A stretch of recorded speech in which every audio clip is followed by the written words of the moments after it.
Hello दोस्तों, स्वागत है आप सभी को स्टेनो मास्टरमाइंड में। अगर आप मेरे चैनल पे नए हैं तो चैनल को सब्सक्राइब कर लें ताकि वीडियो का नोटिफिकेशन आपको मिलता रहे।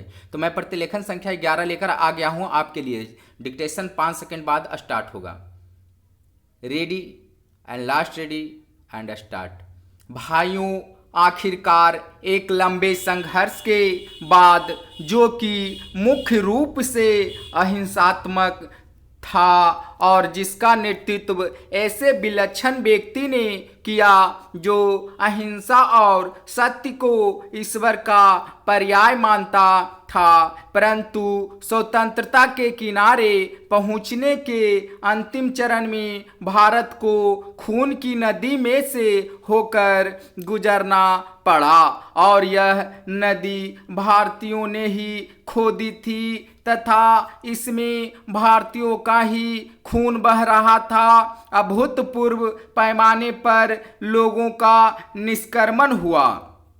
पुरुषों, स्त्रियों, बच्चों, बूढ़ों, बीमारों समेत 1 करोड़ व्यक्ति जिनके शरीरों से खून चूकर भारत की भूमि तक को रंग रहा था, भारत के एक ओर से दूसरी ओर गए। उन्होंने अपने पीछे न केवल मकान और जमीनें छोड़ी, बल्कि अपने घर के व्यक्तियों के मृत शरीर भी छोड़े। स्वतंत्र भारत के किनारे तक पहुंचने के लिए देश को यह मूल्य चुकाना पड़ा और वह 2 प्रभुसत्ता संपन्न राष्ट्रों भारत और पाकिस्तान में विभाजित हो गया।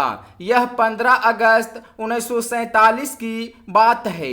कांग्रेस ने जो वास्तविक रूप से 1885 से भारत की राष्ट्रीय बानी थी, हमेशा भारत की एक राजनीतिक इकाई के रूप में संकल्पना की थी। कांग्रेस को अंत में भारत का विभाजन स्वीकार करना पड़ा। वैसे तो यह स्वीकृति सहमति से ही दी गई थी, परंतु वास्तविक रूप में देखा जाए तो यह ब्रिटिश शासकों द्वारा पिछले कई दशकों से उत्पन्न की गई परिस्थितियों के दबाव के कारण था। फूट डालो और राज करो की नीति पहले पहल अलीगढ़ मुस्लिम कॉलेज की स्थापना के साथ शुरू की गई।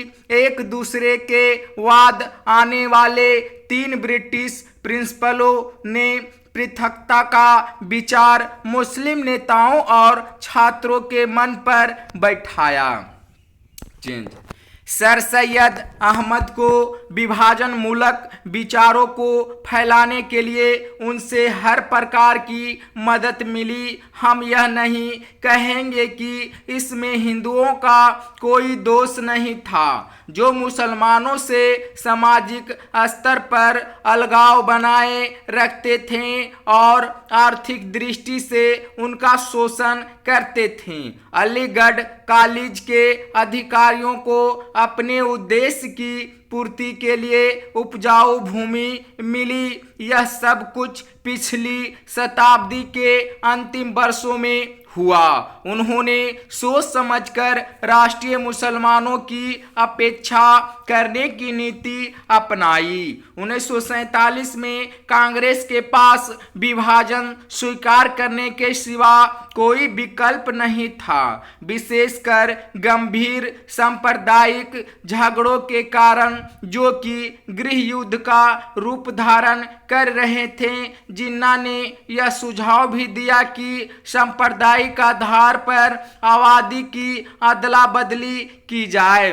शायद वह बेहतर समाधान होता, क्योंकि इससे शायद वे क्रूर कृतज्ञ न होते जो बहुत लंबे काल तक पड़ोस में रहने वालों के साथ उनके पड़ोसियों ने किए। विभाजन को स्वीकार करते हुए कांग्रेस ने 15 जून 1947 को दिल्ली में एक प्रस्ताव पास किया, जिसमें अंतिम बार भारत की मूलभूत एकता का आग्रह किया था। इसमें कहा गया था, पिछली 2 पीढ़ियों के श्रम और बलिदान की नहीं, बल्कि भारत का विस्तृत इतिहास और परंपरा भी इस मूलभूत एकता की साक्षी है।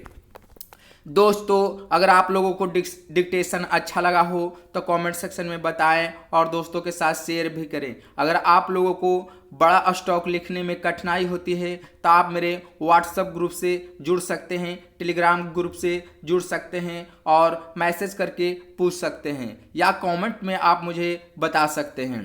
तो चलिए मिलते हैं नेक्स्ट प्रतिलेखन संख्या 12 में अगले वीडियो के साथ।